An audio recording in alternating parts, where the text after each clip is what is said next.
जो बंदोबस्त कयो। हुज़ूर अलैहिस्सलातु वस्सलाम जहिड़ो रहीम ऐं महिरबान ऐं शफ़क़त करण वारो दुनिया में न हूंदो, जंहिंजी तारीफ़ क़ुरान मजीद में बि अल्लाह ताला बयान फरमाई आहे।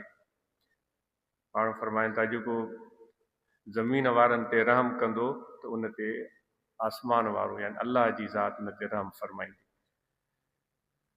दोस्तो, हे सिर्फ़ु गर्मी जी मौसम जी ॻाल्हि न आहे जो असां उन पखी पखण जानवरनि खे पाणी मुहैया था कयूं, पर असांजे इन अमल सां ही अहसासु असांजी दिलि में हुजे जेको हुज़ूर अलैहिस्सलातु वस्सलाम फरमायो, पखी पखण जानवर ज़मीन ते रहण वारा, ज़मीन वारनि ते आहे, ज़मीन वारनि में इंसान बि अची विया, हैवान बि अची विया, जानवर वण बि अची विया, ॿूटा झर झंग बरपट बयाबान जबल पहाड़ सभु अची विया। हुज़ूर फरमाईंदा जेको इन ते रहम कंदो उन ते अल्लाह ताला रहम फरमाईंदो। इन सभिनी शयूं छो असांजे रहम जूं हक़दार आहिनि? इन जे करे त इंसान खे अल्लाह ताला ज़हन अक़ल बख़्शियो आहे। उहो पंहिंजे अक़ल ऐं फ़हम ऐं ज़हन जी ज़रूरत इन्हनि सभिनी शयुनि खे इस्तेमालु थो करे, जाइज़ नाजाइज़ सही ग़लति। जानवरनि खे बि असां इस्तेमालु था कयूं, वणनि खे बि असां इस्तेमालु था कयूं, किथे जाइज़ आहे किथे नाजाइज़ आहे। सम्झो था इन ॻाल्हि खे? असां उन्हनि खे कपियूं था, वढियूं था, ज़बह था कयूं, उनजा टुकड़ा टुकड़ा था कयूं। जानवर त ईअं कोन था कनि। के माण्हूअ खे या को वण कावड़ियो हुजे ऐं के माण्हूअ खे किराए विधो हुजे, सवाइ हिन जे को तूफ़ानी हवा लॻे ऐं वण किरे ऐं को नुक़सानु थिए, वण त ईअं कोन था कनि, न वरी जानवर ईअं कनि था। इंसान खे पंहिंजे अक़ल ते एतिरो ज़ोर आहे ऐं एतिरो बावर आहे जो उन जे करे हू उन्हनि सभिनी शयुनि में मुदाख़लत थो करे। हिकिड़ी जाइज़ मुदाख़लत हूंदी आहे यानी उनजे कमु उनजी ज़िंदगीअ में पंहिंजो अमल, पंहिंजो मुदाख़लत अरबी लफ़्ज़ आहे, उनजे पंहिंजी ज़िंदगीअ में उहो हथ चुरांद थो करे। वण जी ज़िंदगी में बि हथ चुरांद थो करे, जानवरनि जी ज़िंदगी में बि हथ चुरांद थो करे, जबलनि जी ज़िंदगी में बि हथ चुरांद थो करे। बरपट बयाबर मन तव्हां पाण वेही वीचारियो, ॾिसो छा पिया कयूं। एॾी वॾी काइनात आहे, ज़मीन में हथ चुरांद करे बीठासूं। हाणे साइंसदान मथे पहुचनि पिया, मरीख़ ते पिया पहुचनि, अतारत ते पिया पहुचनि, चंड ते पिया पहुचनि, जेकी ॻाल्हियूं मां असां ॿुधूं था। एॾो इंसान खे अख़्तियार ऐं ताक़त ऐं वॾी मिक़दार में हासिलु आहे। इन जे करे हुज़ूर फरमाइनि था त रहम कयो। हाणे इन जो इहो मतिलबु आहे त बेजा उन्हनि जी ज़िंदगीअ में मुदाख़लत न कयो। वण हुजे, पखी हुजे, बरपट बयाबान जबल पहाड़, जेको बि बिला ज़रूरत उन्हनि खे तव्हां, ऐं जेका तव्हां गर्मियुनि में उन्हनि खे पाणी ॾिनो त इन जो मतिलबु इहो आहे त उमेदु आहे तव्हांजे असांजी दिलनि में जानवरनि जे लाइ अहसासु पैदा थियो हूंदो, पखी पखड़नि जे लाइ अहसासु पैदा थियो हूंदो। उहो अहसासु सिर्फ़ु हिकु हफ़्ते जे लाइ न, हिकु 15 ॾींहंनि लाइ न, महीने लाइ न, इहो अहसासु असांजी ज़िंदगीअ में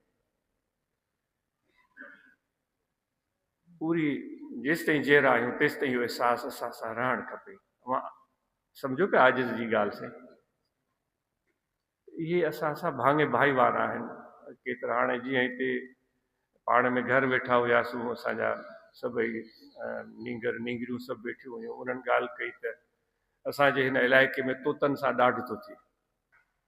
तोतनि जा माण्हू उन्हनि खे पकड़नि था, ख़ूबसूरत पखी आहे, उनजी ख़ूबसूरती हुन लाइ वबाल बणिजी वई आहे।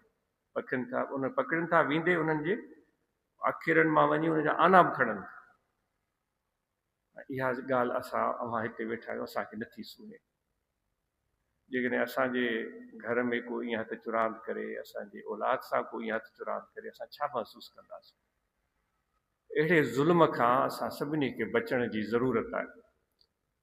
उन जे करे इहो अहसासु सिर्फ़ु हिकु हफ़्ते जे लाइ न आहे त रुॻो असां पाणी रखियो ऐं वरी पोइ विसरी वियो न।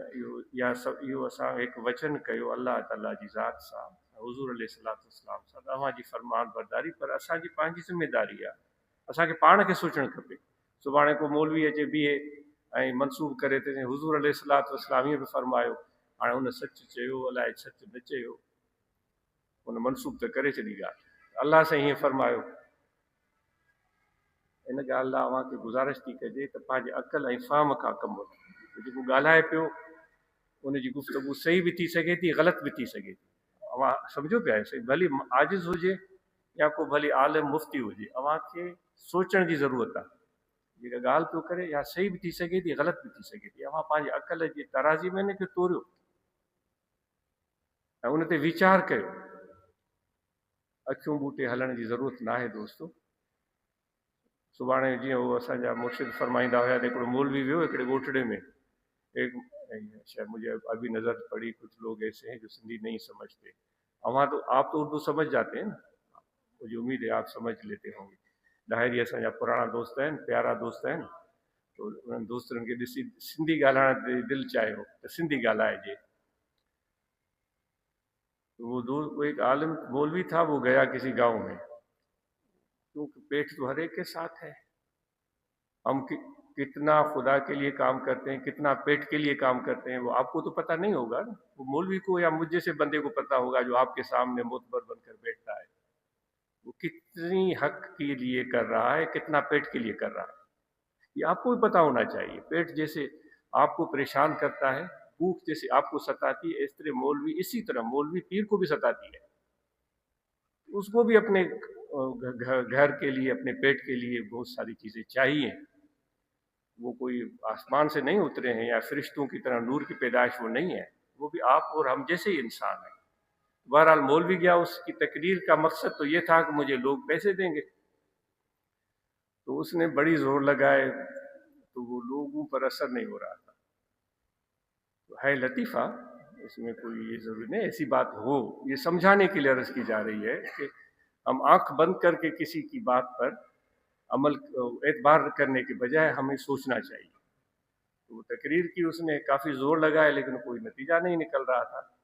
तो फिर उसने ना वो बड़े गौर व फिक्र के बाद, जिस तरह कुरान मजीद की आयत हैं कि हमने जब उन रूहों से खिताब फरमाया था, तो उसमें लफ्ज़ आता है आगे, वो रूहों ने जवाब दिया था कालू बला, कि हाँ अलस्तु बिरब्बिकुम, क्या मैं तुम्हारा परवरदिगार नहीं हूँ? तो फिर उन्होंने कहा था कालू बला, हाँ रब तू हमारा परवरदिगार है। तो कालू बला के लफ्ज़ को लेकर उसने ज़ोर ज़ोर से कहना शुरू किया कि भाई मैं कुरान पढ़ रहा हूँ, हमारे हज़रत मुर्शिद फरमाते कालू बला, भाई आ गई काली बला।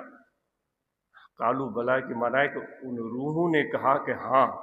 बला की माना, बला अरबी में है नाम, हाँ, ये इस तरह इस्तेमाल होता है। उसने कहा आ गई काली बला, कुरान कह रहा है, खुदा कह रहा है काली बला आ गई है। तो बेचारे देहाती लोग थे, वो डर गए, घबरा गए। तो भाई वाकई काली बला आएगी तो हमें खा जाएगी। वो उसने और जोर दिया, आ गई काली बला, आ गई काली बला। तो वो लोग डर के मारे उसको पैसे देना शुरू हो गए, तो उसकी जेबें भर गई।